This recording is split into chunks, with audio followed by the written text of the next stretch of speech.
Boa noite, pessoal, tudo bem? Estou gravando, tá? A última parte nossa que eu tinha falado para vocês referente à inflação. Última não, na verdade, é o que vai estar antecedendo sobre as políticas econômicas. Mas é importante a gente estar falando sobre inflação, que é justamente o momento que nós estamos vivendo dentro do nosso país e como que o país, né, como que um determinado país consegue tentar controlar cada tipo de inflação. Vou compartilhar com vocês aqui a tela e vamos estar trabalhando então referente ao assunto de inflação na aula de hoje, tá? Deixa eu só dar um F5 aqui para deixar grande e a gente trabalha referente a isso. Beleza. Bom, antes de tudo, quando nós falamos sobre inflação, nós temos que pensar o quê? O que é inflação, tá? Primeiro ponto é definir o que seria a inflação. Qual que é a definição dela?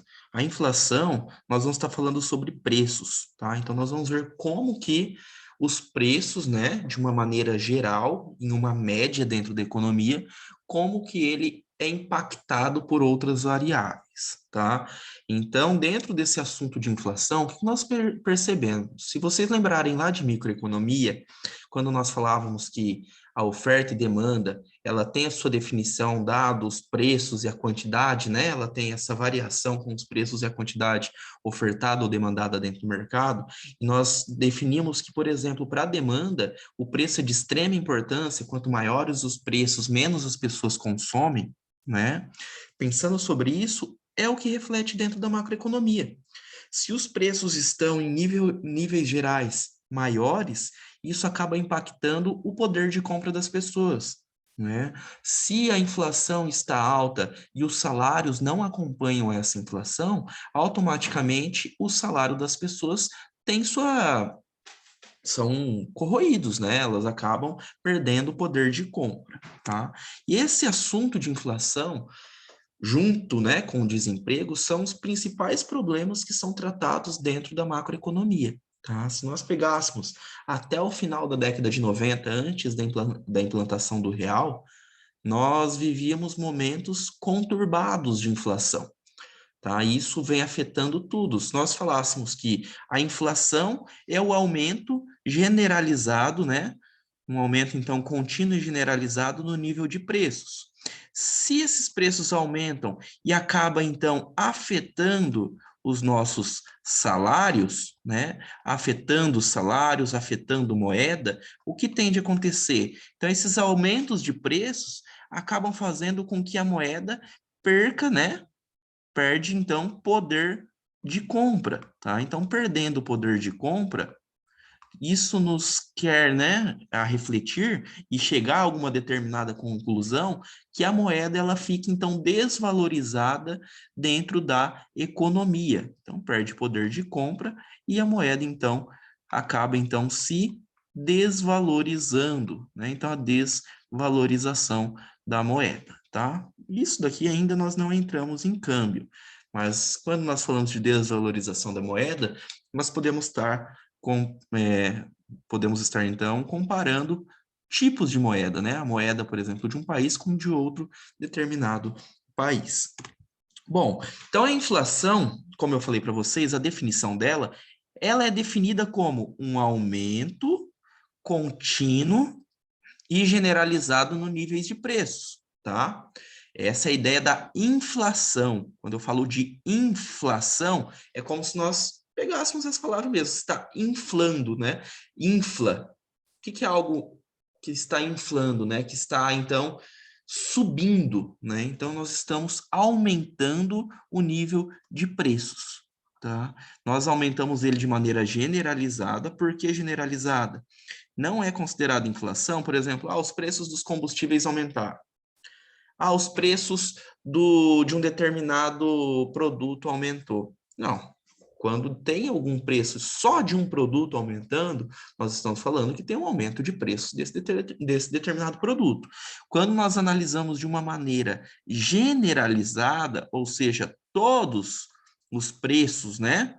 Todos os preços dentro da economia de todos os produtos, tá? Então nós estamos falando sobre inflação. E por que o contínuo? tá? A inflação é definida de forma contínua. Nós analisamos isso, então, periodicamente, tá? Para verificar se realmente está tendo aumento de preços dentro da economia, tá? Então, a inflação é o aumento generalizado e contínuo de preços. Já quando nós temos uma queda contínua e generalizada no níveis de preços, nós temos a ideia de deflação. Ô, professor, isso existe? Né? Eu só vejo aumento nos níveis de preços, eu não consigo ver a queda nos níveis de preço. Sim, existe, tá? Existem países que acontece, então, a deflação, onde acontece uma baixa generalizada e contínua nível de preços. Pô, professor, eu gostaria de morar muito num país como esse.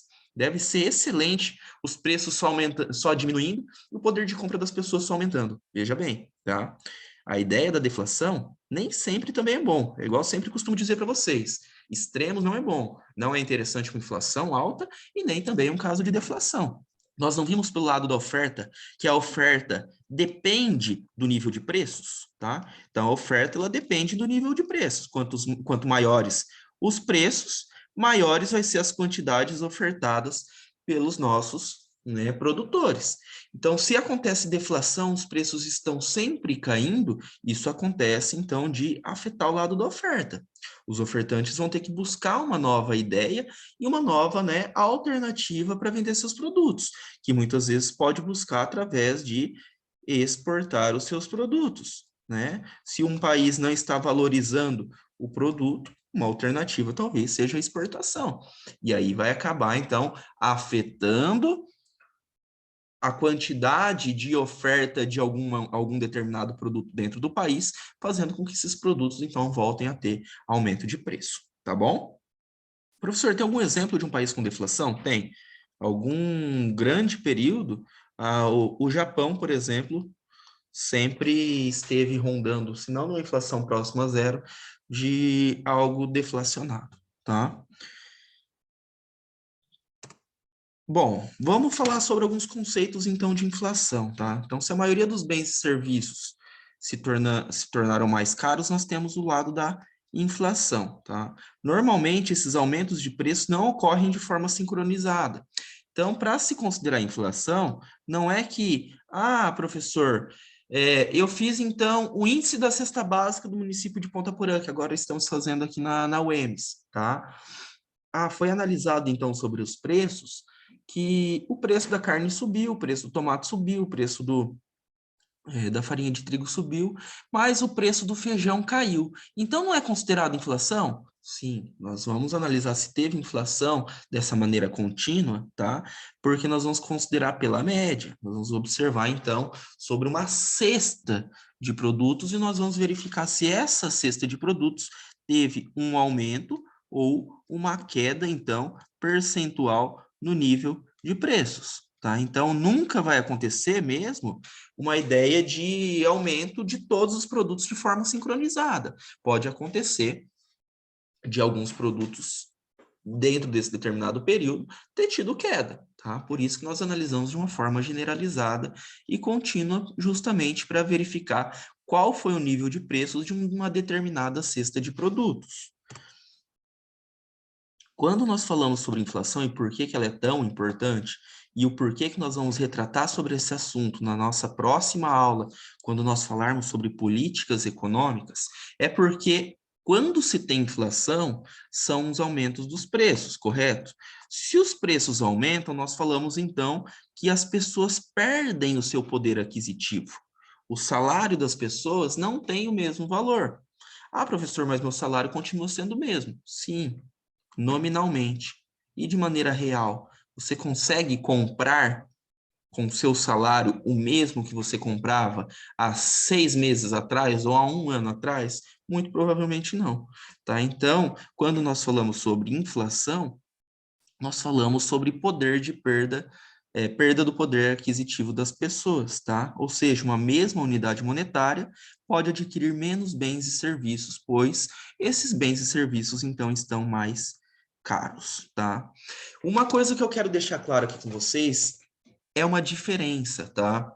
Nós temos a ideia de inflação, que é o aumento contínuo e generalizado no nível de preços, e nós temos também a definição sobre aceleração inflacionária, tá? Então, nós vamos falar sobre isso, por quê? Porque é interessante vocês saberem diferenciar, tá? Quando nós temos o aumento de preços, é a inflação, aumento de preços contínuo e generalizado, é o lado da inflação. Mas quando nós pensarmos que eu tive, por exemplo, em um determinado ano, é uma inflação de 10%. Tá? Então, no ano de 2019, eu tive uma inflação de 10%. Então, eu disse o quê? Que em 2019, em média, os preços aumentaram 10%. Se eu analisar que em 2020 essa taxa se manteve constante, né? Se essa taxa se mantém constante nos meses, vamos imaginar, não, vamos pensar o seguinte, tá? Se em 2019 nós tivemos um aumento, né, uma inflação de 10%, tá? Então, 2019, a nossa inflação foi de 10%. Se em 2020 a minha inflação foi de 10% também, em média. 2021, nós tivemos uma inflação em média de 9%. Em 2022, nós fechamos uma inflação em média de 11%. O que aconteceu aqui? Nós tivemos uma inflação estável, tá? Teve um ano 10%, 10%, outro 9%, outro 11%. O que acontece? Nesse lado, nós só tivemos inflação, tá? Ocorreu, então, que em determinado ano tivemos um percentual de inflação. Então, essa inflação está estabilizada, né? Ela teve 10%, por mais que ela caiu 1% aqui, depois subiu 2%, ela é considerada uma inflação estabilizada, tá? Então, essa é a ideia de estabilidade na inflação. Agora, vamos pensar de uma maneira diferente. Vamos imaginar que em 2019, nós tivemos, então, a inflação de 10%. Aí, em 2020, a nossa inflação no ano foi de 15%. 2021, a inflação foi de 20%. O que aconteceu aqui? De 2019 para 2020, aumentou. 2020 para 2021, aumentou. Então, quando nós temos aumentos contínuos na inflação de ano a ano ou de mês a mês, dependendo do período que você vai analisar, eu estou dizendo então que eu tenho um caso de aceleração inflacionária. Tá? Então, a aceleração inflacionária é quando eu pego períodos para analisar e verifico, então, se teve aumento da inflação, se teve um aumento contínuo todos os anos da inflação, então nós tivemos um caso de aceleração inflacionária, ou seja, os preços estão em média subindo e subindo cada vez mais. Então a inflação é cada vez mais alta, corroendo cada vez mais o poder de compra das pessoas, tá? Então, a ideia da aceleração inflacionária é quando nós temos aumentos sempre na inflação. Então, dentro disso, nós temos duas ideias já. A inflação é o aumento contínuo e generalizado no nível de preços, e a aceleração inflacionária é uma análise quando nós verificamos que, em média, os preços estão cada vez mais subindo, tá? Então, a inflação está cada vez mais alta. São duas coisas diferentes, tá? E quando nós falamos sobre o tamanho da inflação, ô, professor, como que eu determino se essa inflação está alta, está baixa, se está moderada, tá? Isso vai depender de cada período, tá? Então, nós podemos definir se uma inflação ela é moderada ou se ela tem uma hiperinflação.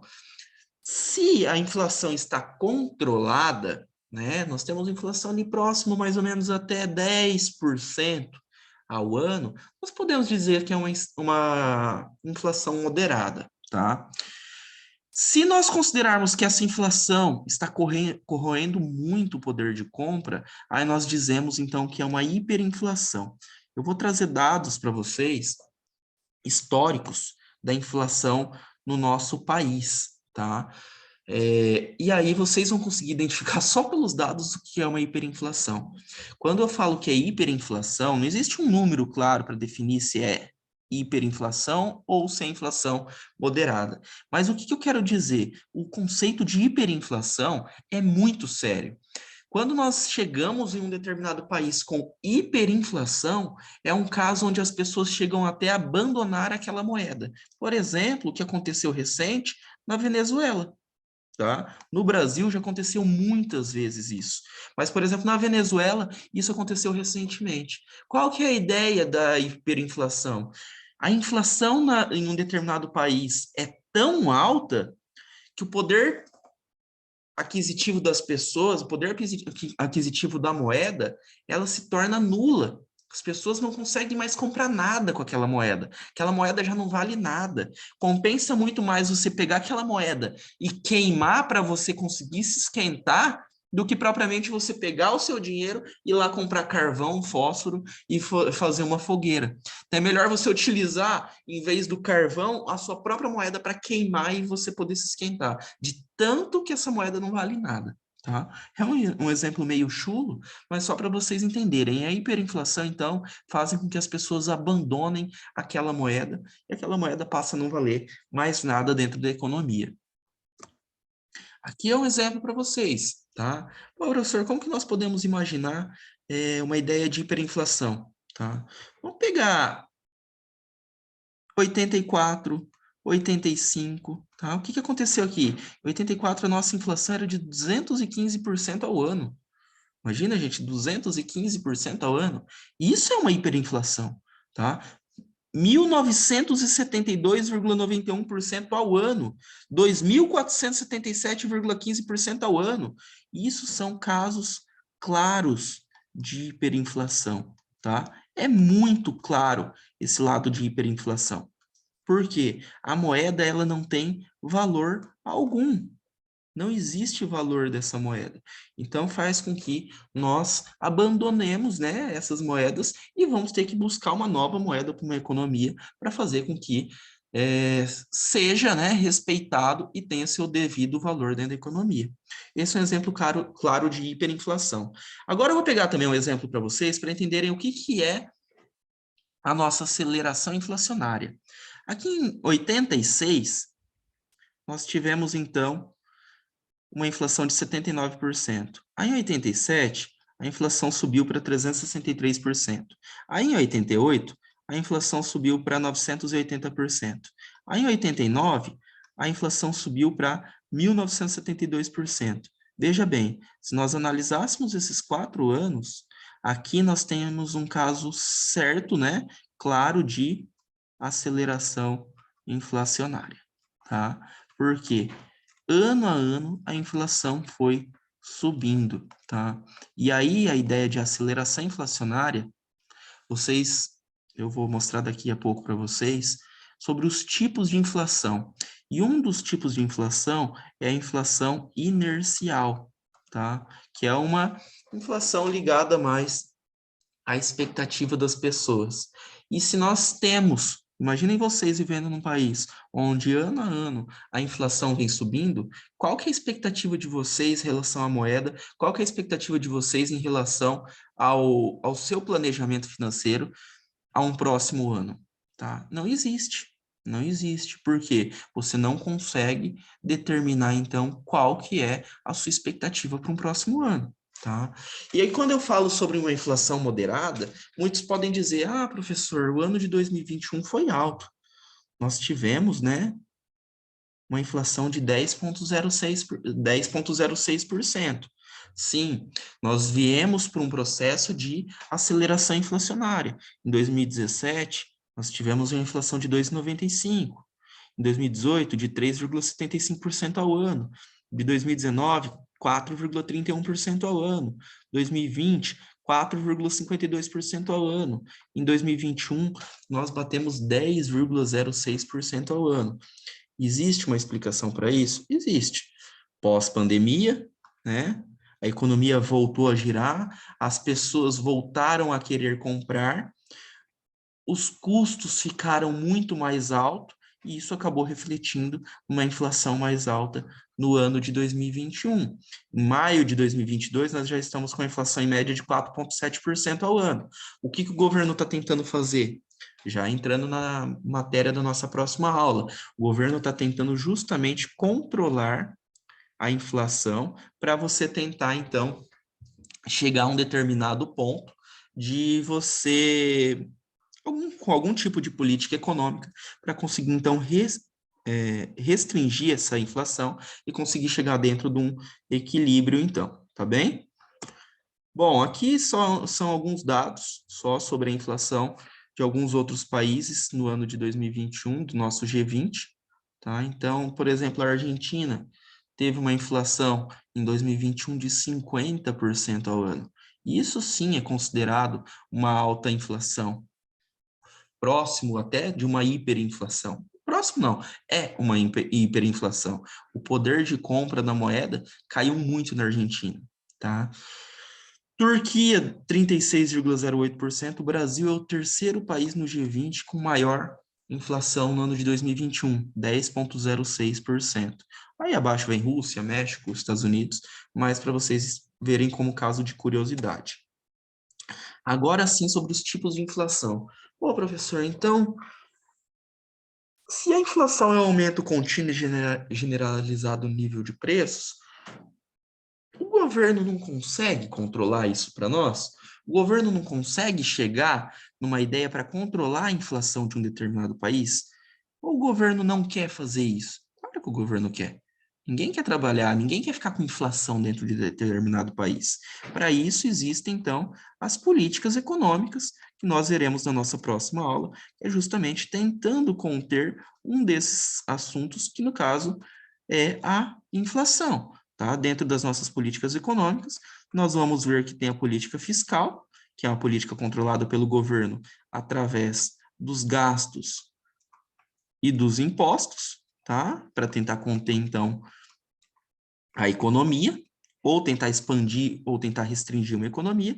E nós temos também a política monetária, que tenta afetar diretamente o lado da demanda, que isso é feito pelo nosso Banco Central, tá? Então, a política monetária ela vai tentar afetar de algumas maneiras, como, por exemplo, através do nosso juros dentro da economia, tá? Isso vai afetar, então, a demanda ou oferta de moeda dentro da economia. Ô, professor, mas qual que é a relação disso? Se a inflação está alta, nós vamos ver que o governo consegue afetar através de uma política fiscal ou monetária restritiva, tentando fazer com que as pessoas deixem de consumir. Mas quando eu falo que as pessoas deixam de consumir, eu estou falando sobre a inflação de demanda, tá? A inflação de demanda, ela existe quando nós temos um excesso de demanda em relação à produção disponível de um país. Ou seja, quando eu tenho mais demanda do que oferta, tá? Pensando pelo lado da microeconomia. Quando eu tenho as pessoas querendo consumir e não tem produto suficiente dentro dessa economia, o nível de preços dentro dessa economia, então, tende a subir. E isso é um exemplo de inflação de demanda. Só que nós estamos passando por um período pós-pandemia, tá? Um período pós-pandemia onde a nossa demanda, né, os nossos consumidores estão todos com um aumento de dívidas, tá? Então, esses consumidores, será que realmente estão consumindo mais? Lógico, aumentou o consumo, mas estão consumindo muito mais para conseguir causar uma demanda tão excessiva que gera inflação, tá? Ou será que os custos nossos de produção acabaram aumentando tanto que isso está sendo refletido para os preços finais? Tá? Então, quando nós falamos sobre inflação de demanda, existe um remédio dentro da economia. O governo consegue aplicar a partir da política fiscal ou política monetária, onde afeta diretamente a renda da economia, fazendo com que as pessoas consomem menos. Mas não é esse o caso no Brasil. E no Brasil, atualmente, o que nós estamos tendo é uma inflação de custos, tá? A ideia da inflação de custos é um aumento dos custos das empresas. Então, as empresas estão tendo custos mais altos, que isso acaba refletindo, então, para os preços dentro do mercado. Então, várias causas podem ser as pressões de custo. O aumento no preço das matérias-primas, o aumento salarial, tá? Sem estar ancorado com o aumento da produtividade do trabalhador. Elevação nas taxas de juros faz com que isso aconteça. Pô, professor, e o Brasil aumentou recentemente a Selic, né? A Selic passou dos 13% ao ano. Isso acaba afetando? Afeta. Afeta nos custos das empresas.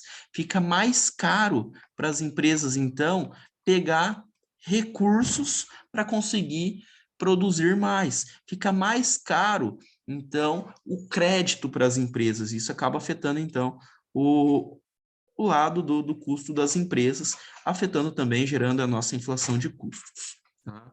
Então, não tem um remédio, não existe um remédio dentro dessa ideia de inflação de custos, tá? A solução para você conseguir controlar uma inflação de custos é o chamado pacto social, que é justamente o governo, o empresário e os trabalhadores se juntarem para você conseguir, então, chegar a um determinado fator, a um denominador comum, para você conseguir controlar a sua inflação. E, por último, vem a ideia da inflação inercial. Tá? Esse é o nosso último tipo de inflação.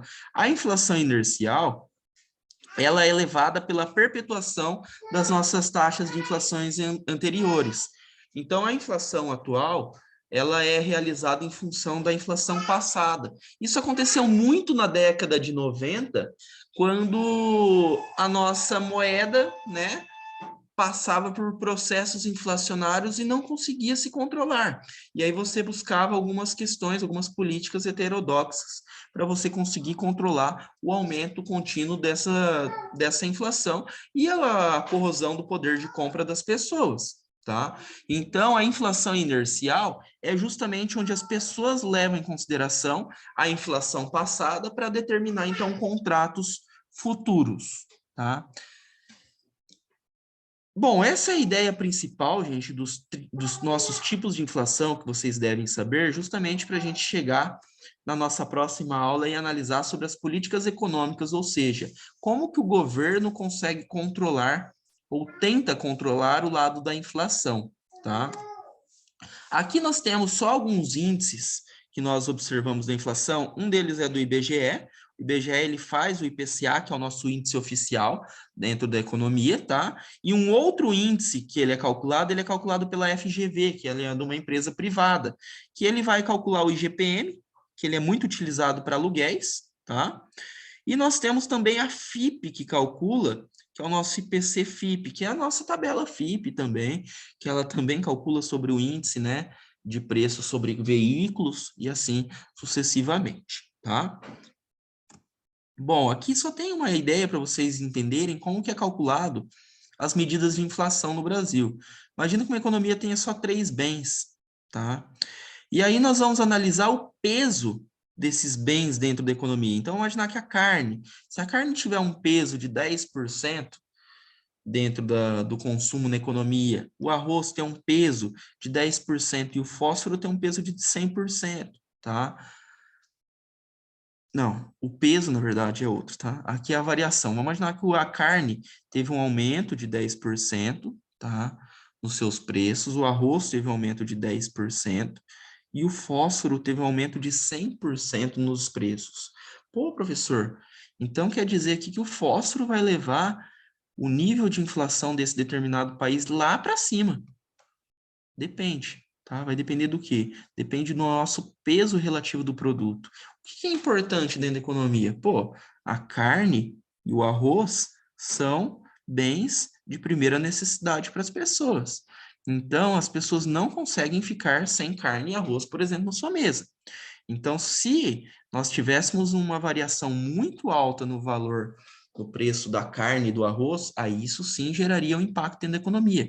E se vocês observarem, por exemplo, aqui dentro dessa economia, a carne tem um peso de 30% e o arroz tem um peso de 60% na mesa desses consumidores. Já o fósforo, nesse caso, ele tem um peso só de 10%, tá? Na mesa dos consumidores. Então, como que faria o cálculo dentro dessa medida de inflação no Brasil? Faz por uma média aritmética ponderada. Você vai pegar em decimal, tá? A variação no preço do produto vezes o peso desse produto dentro da economia. Então, nós tivemos um aumento no preço da carne de 10%, então de 0,1, vezes o peso relativo da carne para a economia, que é de 30%, então 0,1 vezes 0,3, mais, agora vamos analisar do arroz. O arroz subiu 10%, vezes o seu peso, então, dentro da economia, que é de 60%, mais o fósforo, que teve um aumento de 100%, vezes o seu peso, que foi de 0,1 dentro da economia, tá? Dividido, então, tudo isso por 1, que quer dizer os nossos 100%, tá? Que é o peso total dentro da economia, tá? Dentro disso, então, nós vamos ter que a média aritmética ponderada vai ser de 0,03, que é relacionada à carne, 0,06, que é relacionada ao arroz, mais 0,1, que é relacionado ao fósforo. Então, se uma economia tivesse só esses 3 produtos, de acordo com o peso de importância, né? Peso relativo de importância desses produtos dentro da economia, nós tivemos, então, uma inflação de 19%. Isso aqui é um cálculo simples, tá? Só para vocês entenderem, quando vocês estiverem fazendo estatística, muito provavelmente vocês vão ver sobre os nossos índices, tá? E quando nós vimos sobre índices, tá? Nós vamos ver também sobre índices, muito provavelmente algum professor vai passar isso para vocês, sobre o índice de Past, sobre o índice de Laspers e sobre o índice de Fisher, tá? Então, são três índices que são analisados justamente para índices de preço e quantidade, para a gente conseguir analisar sobre a variação de preços e variação de quantidade dentro da economia, tá? Aqui é só para vocês entenderem, né? Isso num caso real, no caso do IPCA, qual que é, então, o peso de cada um de determinados grupos de produtos dentro da economia para o cálculo do IPCA, que é feito pelo IBGE, é onde sai a nosso verdadeiro valor sobre a inflação de um determinado período. Bom, pessoal, era isso, tá? Não vou passar atividade hoje aqui para vocês, até porque não é do interesse. A gente está passando a atividade agora, que é justamente para que vocês entendam a ideia de inflação, e aí sim, na nossa próxima aula, nós vamos falar sobre políticas econômicas, como que nós vamos conseguir, então, conter processos inflacionários, conter a inflação dentro de um determinado país. Então, até a semana que vem, pessoal.